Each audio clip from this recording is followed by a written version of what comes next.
Hey team, Nick here from Perth Building with Nick. We've just popped down to one of National Homes' new display homes, which has been on the ground in Kalia for probably the last 4 to 6 weeks, which is in Banjup, just a 15 to 20 minute drive south of Perth. And I thought we'd pop through and just have a look at a few of the features of the home, some of the standard inclusions that National actually offer. Now, we're not here to sell you on building with National Homes. What we're here to do is we're here to educate you on some of the inclusions that you can actually receive, and that's what I call value. Now, if that decision leads to contacting us and speaking to us in regards to your potential design, look, it may be a custom, it may be a single story or a double story, then we're targeted at the top of the first home buyer market through to the second and third home buyer level. So let's flip the camera around. I'm sure you've had enough of me, and let's have a bit of a walk through the home. So let's have a look at the front of the home, everybody. This is obviously a bit of an important feature when you're walking through a display home. A lot of the times the actual front elevation is not included, not only in just the display home, but also in the standard plan that you might be offered in regards to pricing when they say it comes, starts at $230,000. With National Homes, what we like to do is we like to offer you some really exciting different elevations. So, when we advertise an elevation, we've got, a skillion roof in there, a nice big 1200 entry front door, maybe it's some cladding to the front of the home design, then we like to include that. So we just like to, I suppose, advertise what you're actually going to get. Opening up the door. Yes, I've turned the lights on, we're all ready, so it's looking nice and shiny for everyone. So we've got a what we call a study nook to the front of the home, so that's something where, potentially you could look at putting a door on that location. So that's just so that you can have that privacy. In a display home, we like to keep the areas nice and open. Obviously that leads, to looking at more space. So one of the big points that you can actually see when you're actually building with National Homes is we use what we call calypso wiring. So that means we run the third wire up to your home, which is the neutral wire. So that gives you the option of actually having two-way wiring. So that means that you can actually turn on your light at one point and then turn it off in another. So that can be, anywhere between a $1,200 to an $1,800 upgrade with a lot of builders, and that's something that you would generally do at pre-start, but with National Homes, that's something that we're offering as standard in our specification. So running through, you've got some nice profile doors there. So there's a selection, of between 15 and 20 different profile doors that are all in the standard range. So it's not what we call a flush panel door. So walking in through to the master suite. Okay, so obviously this is on what we call a narrow block. So we picked this block of land up. It was originally supposed to be a nature park, but the estate didn't get the approval to actually develop that. So they offered it out to some different builders, and we decided to take that on. So obviously it's in the corner of the block, so we had to do something that was a little bit different. It's what we call on a narrow lot design. So what it does is it shows you what you can actually do with the space in a narrow design. So looking through, you can see how the cabinets actually look like they're floating off the floor. So that's something that we do as a standard specification. We're not talking about just standard with displays. We're talking about with all designs. So when we're talking about something and I say it's standard, I mean across all our designs. So you can actually see a set of drawers in your ensuite. What a fantastic feature. You might be putting in your hair straightener, some makeup. The guys may be putting their shavers in there so they're not on the bench tops, etc. That's all standard with National Homes. Looking up, you can see the mirror, which it's a mirror. It's a slimline mirror, okay? So it means that you don't have any framing, etc. Hobless showers, so there's no hob in there. The tile inserts in the ground, instead of having chrome or plastic floorways, they're all standard. Even looking at the basin and the tapware, again, that's all standard. So, we try to keep that as standard as possible. What's not standard in this home, because sometimes what's not standard in this ensuite is almost more important than what is. Okay, so looking at the full height tiling, and that looks fantastic. Okay, so running that tiling all the way to the ceiling, whether it's in an ensuite or a bathroom. Now that is not included. Normally your tiling would go fully underneath your mirror, as you can see there, and then in your shower it would run around at that level, which is a 2 meter height level, and then you run around. You have a skirting board, which you can see in your in what we call WC/toilet. You can see that level is what would actually run around the remainder of the room. Now that doesn't mean we don't do it, and we can do it, so that's not a problem. Again, a recess. A recess is generally not included, but that doesn't mean it's a big cost to actually do so.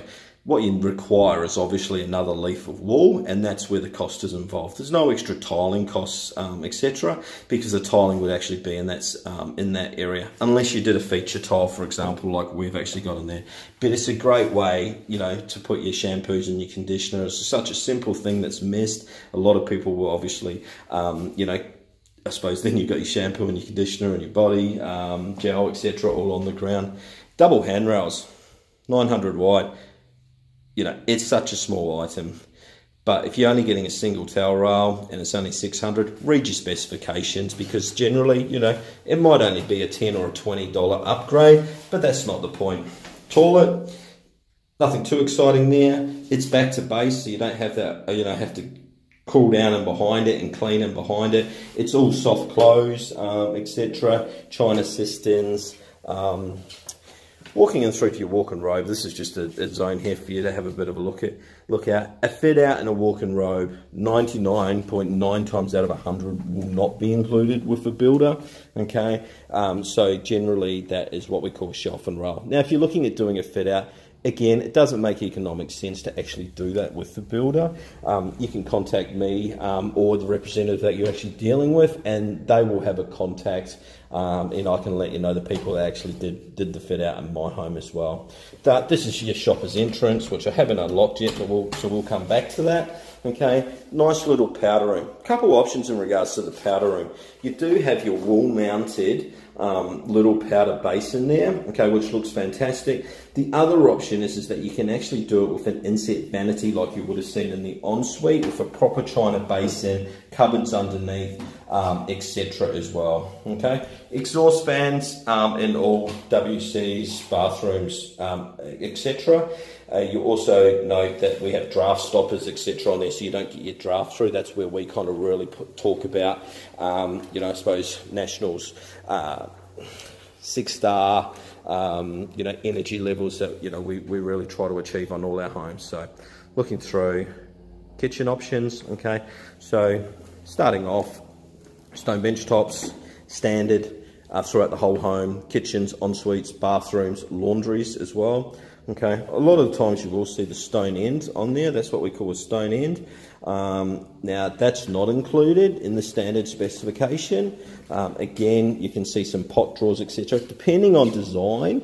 But most of the time, a pot drawer is not included. But we do get that incorporated a lot of the time in a home for a client. Smeg appliances, all right. Really good point here. Couple things, as you can have a look. We'll just turn that round. Twin fan, wide cavity. Okay, so it's a 1 meter wide cavity. So that means you've got extra room for cooking. Such a small thing, but these things make a difference. You also have the vapor clean setting, okay, there. So that just helps if you're cleaning. You're not, just putting in a mountain of chemicals, spending hours back-breaking, cleaning your oven. It's also got the cool touch as well. So that's where, for the kids, if they accidentally touch that, it's cool. The air actually runs up through the bottom, through this hole, if you actually can see through there. Okay, so it doesn't actually go through the oven, and that's where you actually get that. Hot plate. Again, a few things, twin burner, okay, and that actually goes up to the 15 megahertz that a lot of clients need when they're cooking at a hot level, if they're doing like a stir fry, etc., okay, which most hot plates generally don't reach as well. Range hood, Okay, and then the overhead cupboards. Now, overhead cupboards were part of our specification, but currently we've got some different offers that we're actually doing. For example, like a 3.7 kilowatt PV solar electric system, okay, included in all our homes, okay? So that's included with all clients. Microwave recess as well, okay? You can see the stone bench top running through here. When you have a scullery, you'll generally have a single bowl sink in the design. What a lot of people do, and what I like the idea of, is they actually transfer the double bowl sink and they actually put that in the scullery. Because the whole idea is obviously to get the dishes out of the way, out of sight, okay, when you've got people around, and then you've got your dishwasher in there anyway. So generally you probably have your single bowl on your island bench where you're entertaining, quick little wash up of some cocktail glasses, wine glasses, etc., and then you'll put through into your scullery, your double bowl sink.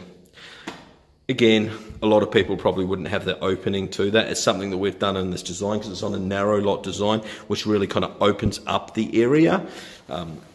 Let's whiz through, quick look through the laundry. There's generally not the most exciting area, and to be honest, this is a really clean laundry. Obviously haven't done a lot of washing. So again, you've got your stone tops, you've got your floating cabinets. A floating cabinet just means that your sill at the bottom, okay, is actually set back a little bit further than what it generally is.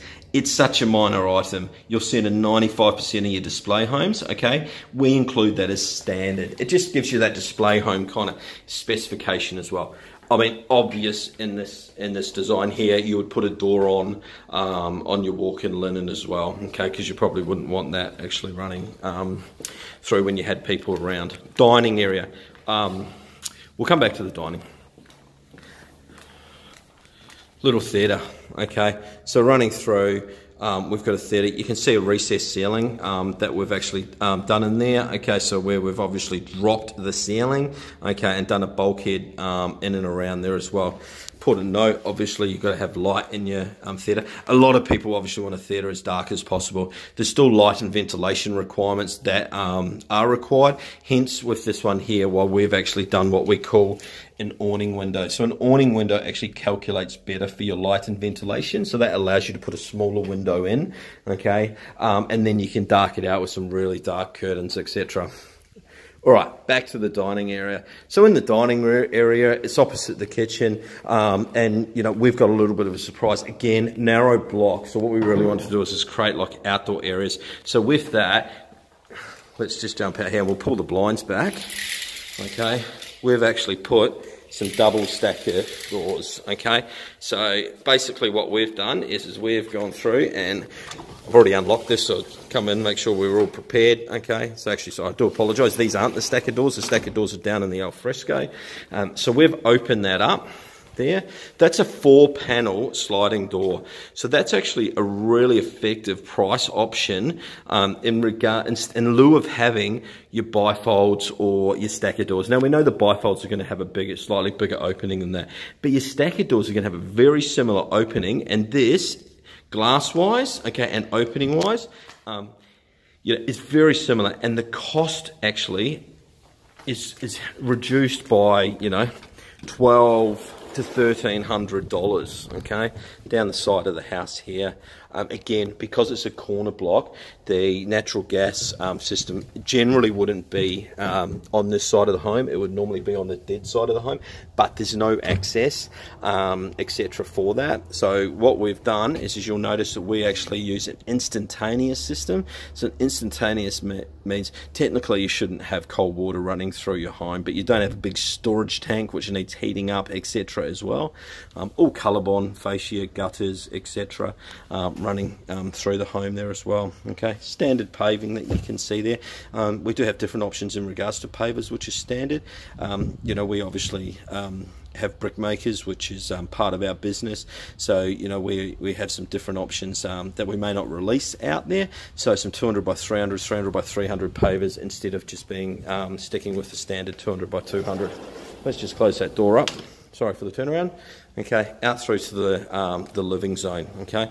So again, on a narrow block of land, I mean, this is still 4.5 to 5 metres wide, so we've actually still got a really nice area, which is spacious, not feeling cramped. You haven't got couches, you know, intruding into what we would call like a passageway or a walkway location, and also, you know, you're not seeing a massive amount of actual you know, hallways, etc. So we're minimising what we call like the wasted space.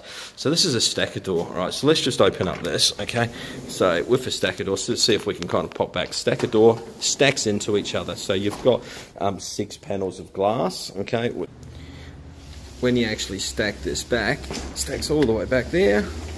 Okay, you can actually get the fly screens for these, as we spoke about. So with the fly screens, they then make the track a lot wider, and that's where you kind of see that. So the track's actually 4 wide, and that's where, you know, the cost can actually go up a little bit. The great thing is if you actually see that in a national home, on our specifications or our plans, etc., that's actually included, and it includes the frame as well, even at the commercial price. One thing we forgot to mention, let's just do a bit of a quick circle around here. All your window heights, okay, are at 28 courses for windows and sliding doors through your living areas, okay. Now that one there, we've noticed that we've actually lifted the ceiling up to 34 courses here, so it's a highlight window. We've done that across the top, a little bit higher, and here again at 28 courses. Such a small item, but what it means is your eye travels that much further, okay? Running out into your alfresco, so generally you're going to have paving in here, not a stone aggregate, and then outdoor furniture, what we call like built-in furniture, is not generally included. Looking into the ceiling, the majority of builders have come along to this now, where you actually have a plasterboard ceiling instead of what you call a hardy flex. So this is like we've actually designed this. This is more a timber, what's a cement fibre kind of, or timber fibre board, I would suggest, with spacing in it. So that's not standard. You'll be looking at a plasterboard ceiling which looks like this, which is painted and coved as well, okay? Running through to the minor areas out the back here as well, okay? So this is, let's say this is bedroom 2, okay? Bedroom 2, profile door included, okay? Sliding door. So 3 panel sliding door in this one. So this actually takes up the whole wall, which gives excellent amount of space. Because we've recessed it in and it's not protruding into the room, okay, it still makes the room feel spacious. Glass coat doors are included, not just the mirrored sliding doors, but the glass coat ones as well. Hey, and do you know what the great thing about that is? Okay, you haven't got a massive amount of cleaning, because we all love having to wipe down our mirrored sliding doors. Now, running through, what have we got here? Bathroom, perfect example. Hobbler shower, tiled floor waste included. 2 metre high tiling. Obviously the exhaust fans included. Hobbed bath. So what you can do with the hobbed bath, you know, a lot of people fashion this as a freestanding bath, and look, don't get me wrong, they look fantastic. But sometimes the practicality of, you know, trying to get in behind and clean them, etc., can, you know, after you've been in the home for a little while, kind of wear at you a little bit. So we, you know, and we offer those as well. But in our minor bathrooms, we generally always do a hobbed bath with mitered tiling. Okay, so you're not seeing the top of the tile. Okay, so this is what an unmitered tile would look at the top of your bath, where you would actually see the side of the tile, and it have to be painted. We do what we call dado tiling, okay, or window height tiling, which is where you actually run your tiling from underneath the mirror, and it runs all the way around the bath through to the shower, and it goes back into the window frame. Again, it's just better than having a 1 row, you know, if you're looking at that high, a 1 row tile running through there. It's just not a nice, neat finish. Again, everything that you see in here, floating cabinets, china basins, mirror, myself included, standard. Running into the really small hallway. Let's just turn this around so you can see the wasted area in this house is very, very small, which is fantastic, the way that it's actually been designed. Again, bedroom 3. Let's just have a bit of a turnaround. Again, the glass coat doors, These aren't recessed into the room, okay, just the way that the design has to be done. So you can see that that actually protrudes out there as well. So that kind of takes, if you can recess your robes into an area and back to back them onto a different bedroom, then what it does, you know, it saves you that. It doesn't save you the whole 600. It saves you 300 mil per room, so it just gives you that little bit extra there as well. Okay, so again, minor toilet down the room. We've got a powder room at the front, or you know, close to the living area, in the hallway there for the guests, so they don't have to come down here. Especially if you're entertaining of an evening and you've got your kids in the bedroom, you can close the door and you know, and you can still have your entertaining as well. So, look, that's a bit of a look around the home. I appreciate your time looking through that, and you know, if you have any questions or queries, etc., feel free to flick me a message. My contact details are obviously on the Instagram. You can grab me on LinkedIn or Facebook as well. So thanks for your time, enjoy your day, and hopefully you got a little bit from this.